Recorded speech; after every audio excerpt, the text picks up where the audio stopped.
স্বর্ণ নয়, কিন্তু তার মতোই চকচকে। একসময় স্বর্ণের পরেই ছিল অবস্থান, ছিল আভিজাত্যের মর্যাদা, কিন্তু কালের পরিক্রমায় সেই কাঁসা পিতলের ঐতিহ্যবাহী সামগ্রী দৃশ্যের আড়াল হয়ে গেছে।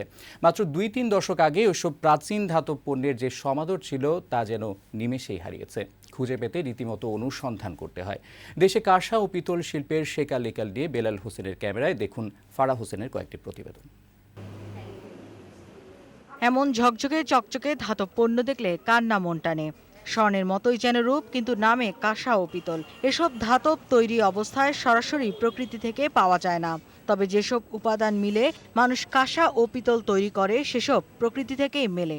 এই দুই ধাতব পণ্য অতি প্রাচীন। আদিম যুগে মাটির পাত্র পোড়ানোর সময় এসবের উপাদানের সন্ধান মেলে। ব্রোঞ্জের, যেটা কাঁসা আমরা বলছি, এই ব্রোঞ্জের ব্যবহারটা অনেক পুরনো। যখন ব্রোঞ্জ আবিষ্কার হলো, এবং সেটা চীনের প্রচুর ব্রোঞ্জের, আমরা চৈনিক সভ্যতায় ব্রোঞ্জের ব্যবহার দেখি। কপার আসলে অ্যাক্সিডেন্টালি এর আবিষ্কারটা হয়েছে। তাপ দেওয়ার সময় দেখা গেল যে পাথরগুলোর থেকে যে কপার, যেটা তামা যেটা আছে, সেইটা লিকুইড হয়ে বেরিয়ে চলে আসছে। এর পরের স্টেপটাই হচ্ছে এটাকে গলিয়ে বিভিন্ন শেপ দেয়া। একসময় বিশ্বজুড়েই কাঁসা পিতলের ব্যাপক ব্যবহার ছিল।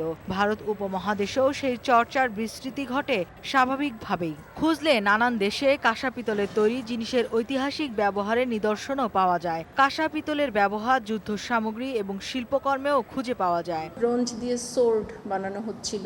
এখনও তো এরকম বন্দুকগুলি, এই জিনিসগুলোর অতটা ব্যবহার না। তলোয়ার বা অ্যারো হেডস, যেগুলো তীর ধনুক, এইগুলো নিয়ে মানুষ যেত। মহাস্থানগড়ে খনন হয়, সেই খননে গুপ্ত স্তর যেটা পাই মাটির, সেখানে আমরা ব্রোঞ্জের ব্যবহার পাই। ভাস্কর্যের চর্চার পাশাপাশি তৈজসের একটা দীর্ঘ ধারা আমাদের এই অঞ্চলে তৈরি হয়েছিল কাঁসা এবং পিতলের। ভারত উপমহাদেশে ১৮০০ ও ১৯ শতকে ব্রিটিশ শাসন আমলে কাঁসা পিতলের সামগ্রী রীতিমতো আভিজাত্যের প্রতীক ছিল। ব্যয়বহুল এসব ধাতব সামগ্রী সাধারণের জন্য ছিল স্বপ্নের মতো। মূলত সমাজে বৃত্ত ও প্রতাপশালী মানুষরাই এসব পণ্য ব্যবহার করত। জমিদারদের তাদের যে শান শৌকতের অবস্থা দেখি, তার অন্দরমহলে বহির্মহলে, সেখানে কিন্তু আভিজাত্যের একটা বড় প্রতীক হয়ে যায় কাঁসা পিতলের ব্যবহার। আমার পরিবার ২০০ বছর ধরে এই কাঁসা শিল্পের সাথে সম্পৃক্ত। আমি পঞ্চম প্রজন্ম, যে এখনো চেষ্টা করছে এটা চালিয়ে যাওয়ার জন্য।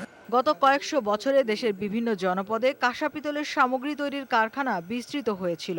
ঢাকার ধামরাই, শিমুলিয়া, টাঙ্গাইলের কাকমারি, জামালপুরের ইসলামপুর, বগুড়ার শিববাড়ি, চাঁপাইনবাবগঞ্জ, মুন্সিগঞ্জের লৌহজন সহ নানা এলাকায়। সেগুলোর অনেক এলাকায় গত কয়েক দশকে সেই আয়োজন বিলুপ্ত হয়ে গেছে। আবার কোথাও টিকে থাকলেও তা টিম টিম করা জলাপ্রদীপের মতো।